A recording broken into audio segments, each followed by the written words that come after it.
Hi నమస్తే, welcome to A6 studios. నేను మీ ఆదేశ్. ఈరోజు మనం ఇంటర్వ్యూ చేయబోయే వ్యక్తి ఒక డాక్టర్ సాబ్ అని అందరికి తెలుసు. కానీ తను నమ్ముకున్న ప్రజలు ఏం చేస్తే అభివృద్ధి అవుతుంది, తను నమ్ముకున్న ప్రజలకి ఏం చెయ్యాలి అని తెలుసుకొని తనే ఒక సింహాసనం తయారు చేసుకొని తన సింహాసనం మీద కూర్చొని ప్రజలకు ఇవాళ ఏం కావాలో అది చేస్తున్న వ్యక్తి. ఆయన ఒక నాయకుడు, అంటే డాక్టర్కి వెళ్ళి ఒక రాజకీయ నాయకునిగా ఏ విధంగా వచ్చాడు, ఎట్లొచ్చినాడు, అసలు ఎందుకు వచ్చినాడు అనేది ఆయన మాటలనే తెలుసుకుందాం. అన్నా నమస్తేనే.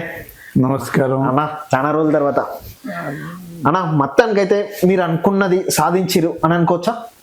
అనుకున్నది సాధించడం అనుకుంటూనే ఇంకా సాధించాల్సింది అనేది కూడా మనం తప్పకుండా గుర్తుపెట్టుకోవాలి. ముఖ్యంగా అంటే మన తెలంగాణ రాష్ట్రంలో సుదీర్ఘ ఉద్యమాల తర్వాత సాధించుకున్న తెలంగాణ, సోనియా గాంధీ గారు ఇచ్చిన తెలంగాణలో మరి రాష్ట్రంలో పరిపాలన గత 10 సంవత్సరాలు గమనిస్తే కొంత అస్తవ్యస్తంగా ప్రజల్ని ఇబ్బందికరంగా తీసుకెళ్తున్న పరిస్థితి, ప్రజా ఉద్యమాలని నొక్కే పరిస్థితి, అదేవిధంగా ప్రజా గొంతుకల్ని కూడా మరి పోలీసులతోని ఇబ్బందికరంగా సృష్టించి కేవలం మళ్ళీ తాబేదారి వ్యవస్థను తలపించే విధంగా, నిజాం నిరంకుశ పాలనను తలపించే విధంగా ఈ రాష్ట్రంలో పాలన సాగుతుంది. దానికోసం మార్పు కోసం ప్రజల్లో తప్పకుండా మళ్ళీ ఉద్యమించాల్సిన అవసరం ఉందనే ప్రస్థానంతో మనం రాజకీయాలు వచ్చినాం. కాబట్టి కొంత విజయం అంటే మూడోసారికి నేను గెలిచాను. అన్నా ఓకేనా. ఇప్పుడు మీరు మాట్లాడుతూ ఒక మాట అన్నారు, అంటే ఈ రాజ్యం వచ్చేసి ప్రజల్ని హింసిస్తుంది, సేమ్ టైం వాళ్ళ అధికారం వాళ్ళకి లేకుండా చేస్తుందని.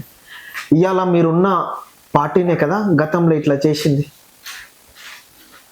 కాంగ్రెస్ పార్టీ ఏనాడు ప్రజా గొంతుకల్ని, ప్రజా స్వేచ్ఛను హరించాల, ప్రజాస్వామ్యబద్ధంగా ప్రజాస్వామికంగా మరి గత 60 సంవత్సరాలు గతంలో మనం కాంగ్రెస్ ప్రభుత్వం దేశంలో పరిపాలన సాగింది కాబట్టి ఈరోజు భారతదేశం ప్రపంచ దేశాలతో పోటీపడే స్థాయికి రీచ్ అయింది. మీరు అంటే విభాగంలో కావచ్చు, పరిశ్రమలు కావచ్చు, భారీ నీటిపారుదల ప్రాజెక్టులు కావచ్చు, పంచవర్ష ప్రణాళికలతోని మరి ఆ రోజున జవహర్లాల్ నెహ్రూ గారు, తర్వాత గరీబీ హఠావ్ అనే నినాదంతో ఇందిరాగాంధీ గారు, సాంకేతిక విప్లవంతో రాజీవ్ గాంధీ గారు, ఆర్థిక సంస్కరణలతో పివి నరసింహారావు గారు, మన్మోహన్ సింగ్ గారు పేద ప్రజల పక్షాన నిలబడ్డారు. కాబట్టి ఆ రోజు కాంగ్రెస్ ప్రభుత్వం చేసిన విధి విధానాలు, అదేవిధంగా వారు తెచ్చిన సంస్కరణలతోని ఈరోజు భారతదేశం అన్ని రంగాల్లో ప్రపంచంతో పోటీ పడే స్థాయికి రీచ్ అయింది. అన్న ఓకేనా, మీరు ఒక డాక్టర్ అనుకుంటా కదా? అవును, జనరల్ సర్జన్. యా, డాక్టర్ వృత్తిని వదిలిపెట్టి రాజకీయంలోకి ఎందుకు రావాలనిపించింది అసలు మీకు? ముఖ్యంగా పేదవాళ్లకు సేవ చేయాలన్న దృక్పథంతోనే నేను మెడికల్ ఫీల్డ్ ఎంచుకోవడం జరిగింది. మెడికల్ ఫీల్డ్లో నేను జనరల్ సర్జన్గా మరి MBBS, MS 2 ఉస్మానియా నుండే నేను పట్టభద్రునైనా. మా శ్రీమతి కూడా doctor Pramila MD gynaecology, MBBS 2 Osmania నుంచే. మరి మేమిద్దరం ఒకటే బ్యాచ్మేట్స్. పేద ప్రజల పక్షాన్ని నిలబడాలని చెప్పేసి మేము సూర్యాపేటలో గిరిజన ప్రజానీకం ఎక్కువ ఉన్న జనాభా ఉన్న దగ్గరనే పెట్టాలనే ఉద్దేశంతో, కుటుంబ సభ్యులు కూడా దగ్గరలో ఉండాలనే ఉద్దేశంతో సూర్యాపేట ఎంచుకోవడం జరిగింది. అదేవిధంగా ప్రాక్టీస్ స్టార్ట్ చేసినప్పటి నుంచి అక్కడ పేద ప్రజలను మరి వారు చెప్పే స్థితిగతులు, వారు ఇబ్బందికరమైన పరిస్థితులు చూసినప్పుడు కొంత మనసు చలించేది. అంటే ఒక పేదవాడు వారు సంవత్సరం మొత్తం కష్టపడి సంపాదించింది కేవలం మరి వాళ్ళ పిల్లల విద్యాభ్యాసం కోసం, అదేవిధంగా ఆరోగ్య సమస్యల కోసమే వారి సంపాదన ఖర్చు అయిపోతూ ఉంది. అదేవిధంగా వాళ్ళు సంవత్సరం తిరిగేసరికి మళ్ళీ అప్పుల పాలయ్యే పరిస్థితి కనబడ్డది. సో వైద్యం కేవలం మరి జబ్బులకే కాదు, పేదరికానికి కూడా చేయాలనే ఉద్దేశంతో, సంకల్పంతో నేను రాజకీయాల్లో రావాలనే ఒక సంకల్పంతో రావడం జరిగింది. అన్న, దీర్ఘకాలం తర్వాత ఒక 10 సంవత్సరాల తర్వాత మీరు ఎమ్మెల్యేగా గెలిచినారు. అంటే మీరు ఏ ప్రజలకైతే సేవ చేయాలి అని అనుకొని ఈ పదవిని సంపాదించారో, ఇప్పుడు మీరు అనుకున్న న్యాయం ప్రజలకు చేస్తున్నారని అనుకుంటారా? తప్పకుండా. ప్రజల్లో చదువుకున్న వారు విద్యావంతులు రాజకీయాల్లో వస్తే పాలసీస్ మేకింగ్లో కావచ్చు, అదేవిధంగా ప్రజా సమస్యల మీద స్పందించే విధి విధానాలు కావచ్చు చాలా స్పాంటేనియస్గా ఉంటాయి. అది అందుకే గత 36-40 సంవత్సరాలుగా తిష్ట వేసిన ఒక రెడ్డి నాయక్ గారి లాంటి ఒక రాజకీయ సుదీర్ఘ అనుభవం ఉన్న నాయకుడిని నేను ఎంచుకున్నా. ఎందుకంటే అవకాశాలు మనం పెద్దవారితోని తలబడితేనే మనకు కూడా రాజకీయంగా కొంత మనలో కొంత మార్పు వస్తుంది, అదేవిధంగా అనుభవం వస్తుంది. కొంత సమయం పట్టినా పర్లేదు, ఆర్థికంగా రాజకీయంగా మరి కొంచెం స్ట్రాంగ్ లీడర్తోనే పెట్టుకోవాలని నేను డోర్నకల్ ఎంచుకోవడం జరిగింది. అన్న నాకు వీళ్ళు అంటే తెలిసిన నాయకులు చెప్తుంటే ఇన్న ముచ్చట ఏంటంటే తెలంగాణలో అతి అద్భుతంగా అభివృద్ధి చెందుతున్న నియోజకవర్గం ఏదైనా ఉంది అని అంటే అది డోర్నకల్ అనేది అంటుంటే విన్నా. అసలు అది ఎట్లా సాధ్యమైందన్న? గత 40 సంవత్సరాలుగా సమితి ప్రెసిడెంట్ నుంచి మరి మంత్రిగా, ఎమ్మెల్యేగా, అన్ని విధాలుగా వాళ్ళ కూతురు ఎంపీ, ఎమ్మెల్యేగా అన్ని రంగాల్లో వారికి కాంగ్రెస్ పార్టీ అవకాశం ఇచ్చింది.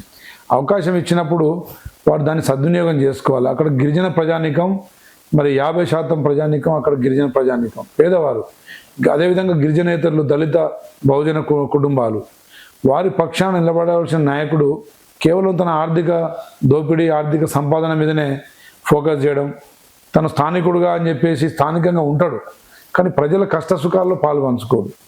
అలాంటి పరిస్థితి గమనించి దాన్ని భిన్నంగా మనం ప్రజల పక్షాన నిలబడాలి, ప్రజలకు మేలు చేయాలి, ప్రజలకు విద్య, వైద్యం, ఆరోగ్యం, అదేవిధంగా వ్యవసాయం, ఉపాధి, ఉద్యోగ అవకాశాల్లో యువతను ప్రోత్సహించాలనే సంకల్పంతో ముందుకు పోతున్నాం. కాబట్టి డోర్నకల్లో అభివృద్ధి అదేవిధంగా మా జిల్లా నాయకులు వేం నరేందర్ రెడ్డి గారు, అదేవిధంగా మా జిల్లా ఇన్ఛార్జ్ మంత్రివర్యులు పొంగిరెడ్డి శ్రీనివాసరెడ్డి గారు, మా పక్కనే ఆర్థిక శాఖ మంత్రులు భట్టి గారు, వ్యవసాయ శాఖ మంత్రులు తుమ్మల గారు, మరి మా ముఖ్యమంత్రి గారు, వారందరి ప్రోత్సాహంతో ఈరోజు మా డోర్నకల్ నియోజకవర్గం, వరంగల్ అభివృద్ధి పదంలో ముందు సాగుతా ఉంది. ఓకే అన్న, ఇప్పుడు గతంలో ఉన్న ఎవరైతే ఉన్నారో వాళ్ళు అభివృద్ధి చేయలేదు అని అన్నారు, బాగుంది. కానీ ఇప్పుడు సంవత్సరంన్నరనే అవుతుంది మీ ప్రభుత్వం వచ్చి, మీరు అభివృద్ధి చేస్తారు అని ఎట్లా నమ్మాలి?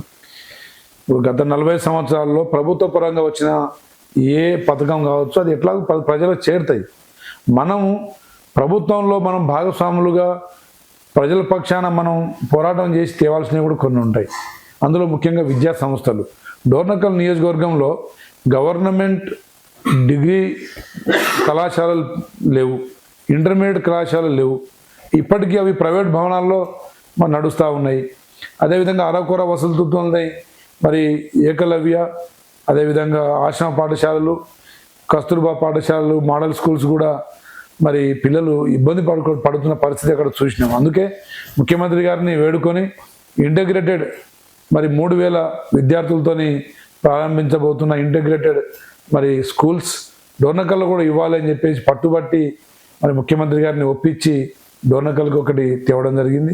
అదేవిధంగా డోర్నకల్ ఒక రైల్వే జంక్షన్, ఒక పేరు కాంచిన కాజీపేట తర్వాత డోర్నకల్ ఒక రైల్వే జంక్షన్, అలాంటి జంక్షన్ కూడా నిర్వీర్యమైంది, అది అభివృద్ధికి నోచుకోలేదు. అక్కడ ఒకటి అడ్వాన్స్ టెక్నాలజీ కాలేజ్ ఒకటి, మరి స్కిల్ డెవలప్మెంట్ సెంటర్, నైపుణ్యత మరి నేర్పించడం కోసం అక్కడ ఒకటి అతి త్వరలో మనకు శాంక్షన్ కాబోతా ఉంది. అదేవిధంగా గత పాలకులు ఎన్నికలను దృష్టిలో పెట్టుకొని మాత్రమే శంకుస్థాపనలు హడావుడి చేసేది. కానీ నేను ఈరోజు ఏ ఎన్నికలు లేవు, మరి ప్రజలకు మనం మాట ఇచ్చినాం, ఆ మాట మీద నిలబడాలి, మరి నిబద్ధతతో మనం పాలన ముందు సాగాలని integrated schools, advance technology college. Okay అన్న, అదేవిధంగా అన్న ఇప్పుడు మీరు మీ ప్రభుత్వం ఇచ్చిన 6 గ్యారంటీలు చాలా మంది ప్రతిపక్ష నేతలు ప్రజలకు తీసుకెళ్ళలేదు, అవన్నీ జూటా మాటలు, అసలు ఏ ఒక్క హామీకి అట్లా నెరవేర్చలేదు అని అంటారు. అది ఎంతవరకు నిజం? ఇప్పుడు ప్రజలు చెప్తారు, అవన్నీ అంతా అవాస్తవం. ప్రతిపక్షాలు కేవలం రేవంత్ రెడ్డి గారి పాలనకు ఈర్ష్యపడి వారు అతి తక్కువ సమయంలో, కేవలం సంవత్సర సమయంలో వారు చేస్తున్న అభివృద్ధికి ఓర్వలేక ప్రభుత్వాన్ని అస్థిరపరచాలనో, వారిని మరి అస్థిరపరచాలనో కుట్ర తప్ప ఇంక మరొకటి కాదు. ప్రజల్లో ప్రభుత్వం ఏర్పడ్డ 48 గంటల్లోనే 2 హామీలు నెరవేర్చుకున్నాం. మొదటి 3 నెలల్లో ఇంకో 2 హామీలు నెరవేర్చినాం. 6 నెలల్లో మరి ఆర్థిక వ్యవస్థ మరి ఇబ్బందికరంగా ఉన్నా కానీ 21,000 కోట్లు 25 లక్షల రుణాలు తీసుకున్న రైతుల అకౌంట్లో మేము రుణమాఫీ చేయగలిగినాం. అదేవిధంగా ఈ సంక్రాంతి 26 లోపు మరి రైతు భరోసా, ఇందిరమ్మ ఇండ్లు, ఫ్యామిలీ రేషన్ కార్డ్స్, పెన్షన్స్ కూడా ఇవ్వబోతున్నాం. ఇంత తక్కువ సమయంలో ఇచ్చిన ప్రతి హామీ నిలబెట్టుకోవడానికి మరి ఈ ప్రభుత్వం ప్రయత్నం చేస్తుంది. గత ప్రభుత్వంలో ఏ ఒక్క హామీనన్నా వాళ్ళు నెరవేర్చిరు సక్రమంగా అని చెప్పగలరా? కేవలం రైతు రుణమాఫీ అనేది ఎలక్షన్ల స్టంట్ కోసం వాడుకున్నది. అదేవిధంగా దళిత బంధు అనేది ఎన్నికల సమయంలో ఈటెల గారిని ఓడించడం కోసం ప్రవేశపెట్టిన పథకాలు అది. వారు వాస్తవంగా ఎన్నికల్లో ఇచ్చిన హామీలు ఏది నెరవేర్చుకోలే. కేవలం వారి కుటుంబం ఆర్థికంగా స్థిరపడాలి, టీవీ ఛానల్ కొనాలి, పేపర్లు పెట్టుకోవాలి, జాతీయ రాజకీయాల్లో మరి పాగా వేయాలనే కుట్రతోని కేసీఆర్ కుటుంబం మరి ఆర్థిక దోపిడీ చేసింది తప్ప ఎక్కడ వారు తీసుకున్న పథకాలు, హామీలు ఎక్కడ నెరవేర్చింది లేదు. నియోజకవర్గంలో మేము ఒక సంవత్సరంలోనే 3,500 ఇండ్లు ఇవ్వబోతున్నాం. వారు మొత్తం 10 సంవత్సరాలు ఇచ్చిన ఇండ్లు ఏంటంటే 2,200 ఇండ్లు. మీరు 3,000 ఇండ్ల వరకు ఇవ్వబోతున్నాం. వారు కేవలం 2,200 ఇండ్లు మాత్రమే నియోజకవర్గంలో 10 సంవత్సరాల కాలంలో. అవి కూడా దాదాపు 300 ఇండ్లు మాత్రమే ఇప్పటి గృహప్రవేశాలు అంటే వారికి కేటాయింపబడ్డాయి. మిగతా ఇంకా ఇన్కంప్లీట్. మళ్ళీ మా ప్రభుత్వం వచ్చిన తర్వాతనే వాటిని కంప్లీట్ చేసే పరిస్థితి ఈరోజు రాష్ట్రంలో ఉంది. వారు ఆప్కో వారికి కావచ్చు, బతుకమ్మ చీరలకు కావచ్చు, హరితాహారంలో చెట్లు నర్సరీ పెంచుకున్న మన కాంట్రాక్టర్లకు కావచ్చు, లేదంటే వివిధ రకాల కాంట్రాక్ట్స్ అభివృద్ధి కార్యక్రమాలు చేసిన కాంట్రాక్టర్లు కావచ్చు, ఎవరికి బిల్లులు చెల్లించకుండా వారిని అవస్థలకు పాలు చేసింది గత ప్రభుత్వం. అవన్నిటిని చెల్లించుకుంటూనే మరి అభివృద్ధి కార్యక్రమాన్ని, సంక్షేమ పథకాలని, అదేవిధంగా ఇచ్చిన హామీల్ని మరి అతి తక్కువ సమయంలో మరి రేవంత్ రెడ్డి గారు మడమ తిప్పని నాయకుడుగా మరో రాజశేఖర రెడ్డి గారి మరి రూపంలో ఈరోజు కాంగ్రెస్ పార్టీ ప్రభుత్వాన్ని ప్రజల్లో తీసుకెళ్తా ఉన్నారు, ప్రభుత్వాన్ని ముందు నడిపిస్తూ ఉన్నారు. అన్న, మీరు ప్రభుత్వ వీప్గా ఉంటూ ఎమ్మెల్యేగా చేసుకుంటూ అదేవిధంగా మీ నియోజకవర్గాన్ని ఇప్పటి వరకు సంవత్సరన్నర కాలంలో ఎంతవరకు అభివృద్ధి చేసిరు, ఇంకేమేమి అభివృద్ధి చేయాల్సిన పనులు ఉన్నాయి? డోర్నకల్ నియోజకవర్గంలో గత సంవత్సర కాలంలోనే దాదాపు 200 కోట్ల అభివృద్ధి కార్యక్రమాలు మా ముఖ్యమంత్రి గారు మాకు కేటాయించారు. అది ఎస్డిఎఫ్ రూపంలో కావచ్చు, ఈజీఎస్ కావచ్చు, ఆర్ఎండ్బి, పంచాయతీరాజ్, అదేవిధంగా ట్రైబల్ కార్పొరేషన్, ఎస్సీ కార్పొరేషన్ ద్వారా. అదేవిధంగా ఇప్పుడు ఇంటిగ్రేటెడ్ స్కూల్స్ 150 కోట్లతోని, అదేవిధంగా 100 పడకల ఆసుపత్రి మరిపెడలో 26 కోట్లతోని, అదేవిధంగా ఏటీసీ అడ్వాన్స్ టెక్నాలజీ కాలేజ్ డోర్నకల్లో దాదాపు 10 కోట్లతోని, ఇంకా 200 కోట్ల అభివృద్ధి కార్యక్రమాలు ఇప్పుడు ఫైనాన్షియల్ క్లియరెన్స్ కోసం వెయిటింగ్లో ఉన్నాయి. అంటే సంవత్సర కాలంలోనే 400 కోట్ల అభివృద్ధి కార్యక్రమాలని డోర్నకల్కి మరి ముఖ్యమంత్రి గారు ప్రసాదించారు. అది తేవడంలో నేను కూడా కొంత పాత్ర పోషించాను. అన్న, మీరు గతంలో టీడీపీకి వెళ్ళి పోటీ చేసిరు అనుకుంటా, అదేవిధంగా ఒక దఫాలా కాంగ్రెస్కి వెళ్ళి గట్లా పోటీ చేసిరు, ఇప్పుడు కాంగ్రెస్ పార్టీకి వెళ్ళి పోటీ చేసి గెలిచారు. మీరు ఒక్కసారి ఎమ్మెల్యేగా గెలవగానే ప్రభుత్వ విప్ ఇవ్వడం ఏ విధంగా చూడాలి, ఏ ఉద్దేశంతో చూడాలి అసలు? ముఖ్యంగా నేను రాజకీయంగా ఎంట్రీ ఇచ్చింది వాస్తవంగా 2014లో టీడీపీ నుండి. టీడీపీలో నేను ఆరోగ్య విభాగానికి ఉపాధ్యక్షునిగా 2004 నుండి పనిచేయడం వల్ల చంద్రబాబు నాయుడు గారు మరి ఒక యువకునికి ప్రోత్సాహకరంగా ఇవ్వాలి అవకాశం అని చెప్పేసి ఆ రోజు ఇవ్వడం జరిగింది. కానీ ఆ రోజు పరిస్థితులకు నేను అక్కడ కేవలం 8,000 ఓట్లు మాత్రమే వచ్చినాయి.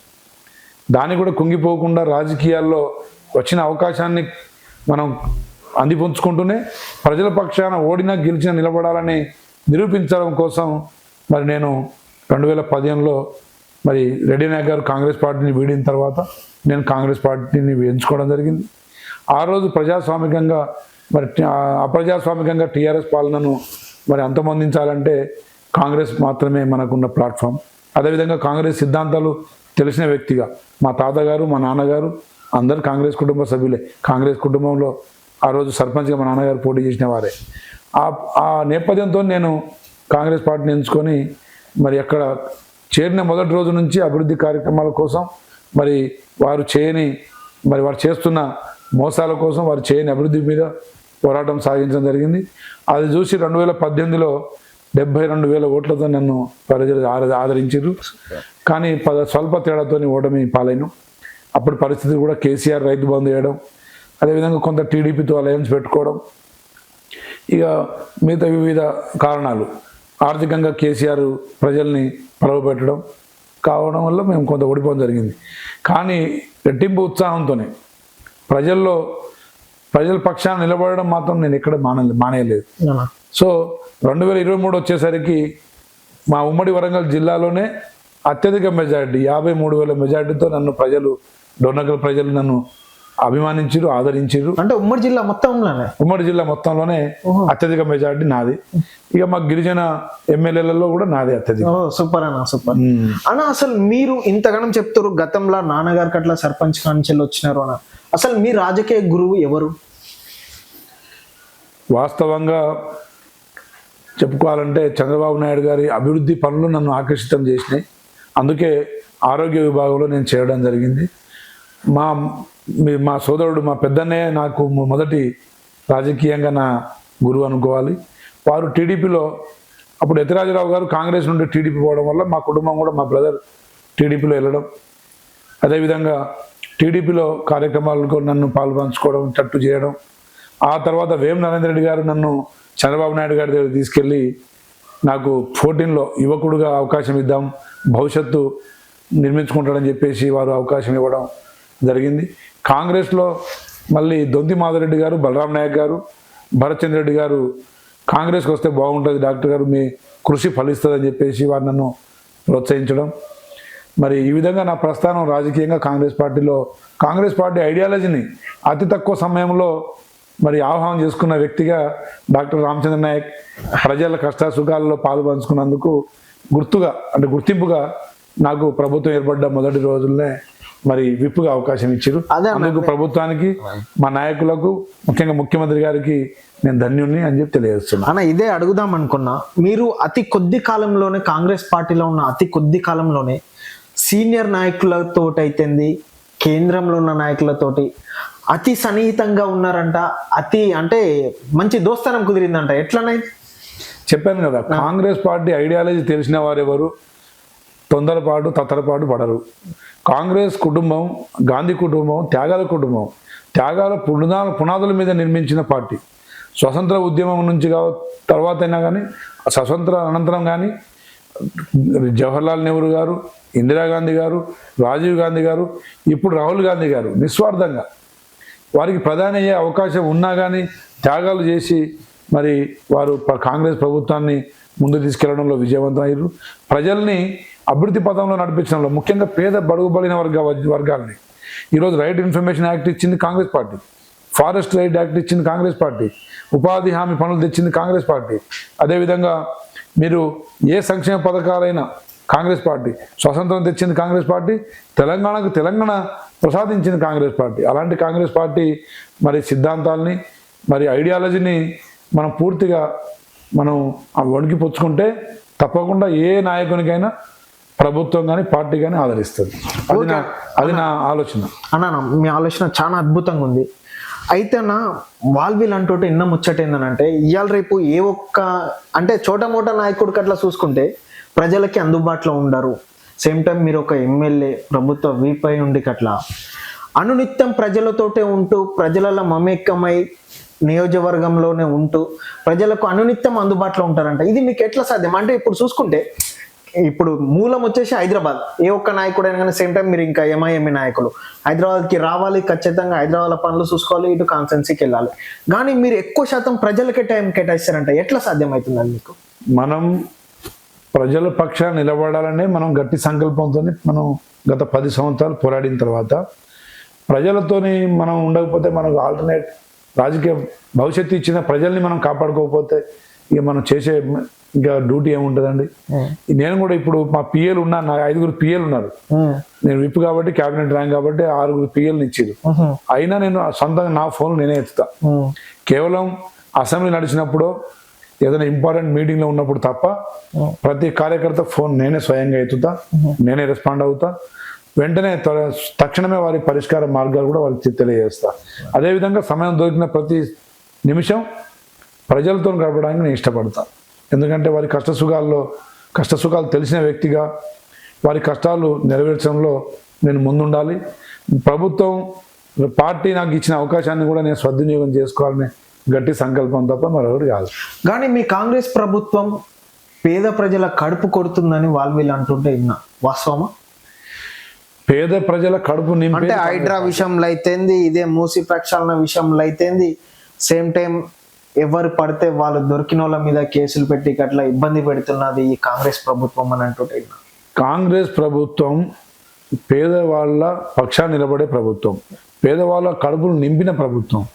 కూడు గుడ్డ గూడు నినాదంతో అందరికీ ఇందిరమ్మ ఇళ్ళు ఇచ్చింది, వ్యవసాయ రంగంలో అభివృద్ధి చేసింది. ఈరోజు వరణం తినే స్థాయికి తెచ్చింది, జొన్న గట్క నుంచి సజ్జ గట్క నుంచి మనం వరణం తినే స్థాయికి తెచ్చింది కాంగ్రెస్ ప్రభుత్వం, కాంగ్రెస్ పార్టీ. అలాంటి కాంగ్రెస్ పార్టీ కొన్ని హైదరాబాద్ అతి వేగంగా పెరిగిపోతూ ఉంది.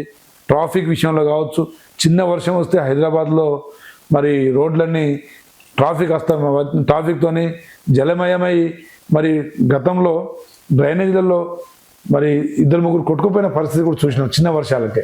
అదేవిధంగా ఇతర నగరాలు బాంబే బెంగళూరు లాంటి నగరాలు కూడా మరి తాగునీటి ఎద్దడితో ఇబ్బంది పడుతున్న పరిస్థితులు చూసినాం. కాబట్టి మా ముఖ్యమంత్రి గారు రేవంత్ రెడ్డి గారు ఒక మంచి ప్రణాళికతోని, ఒక స్పష్టతతోని హైదరాబాద్ని మనం డెవలప్ చేసుకుంటే రేపు మన భవిష్యత్ తరాలకు ఒక మంచి నగరాన్ని, ఒక విశ్వనగరాన్ని ఇచ్చిన వాళ్ళం అవుతామనే సంకల్పంతో చేయడం తప్ప దీంట్లో ఎవరిని ఉద్దేశించో ఎవరిని ఇబ్బంది పెట్టాలనో కాదు. వాస్తవంగా అది హైడ్రా అనేది కేవలం హైదరాబాదే కాదు, తెలంగాణ రాష్ట్రం మొత్తం వ్యాపించాలని ప్రజలు కోరుకుంటా ఉన్నారు. చెరువులన్నీ కబ్జాలు కాబడ్డాయి. ఆ రోజు 2 కోట్ల జనాభా ఉన్నప్పుడు, 6 కోట్ల ఆంధ్ర ఉన్నప్పుడు మన తెలంగాణ 2 కోట్లు ఉండే. 2 కోట్ల జనాభా ఉన్నప్పటికీ ఇప్పుడు 4.5 కోట్ల జనాభా పెరిగినప్పటికీ మరి చెరువుల విస్తీర్ణం పెరగాలన్నా తగ్గాలన్నా? మరి తగ్గిపోతున్నాయి.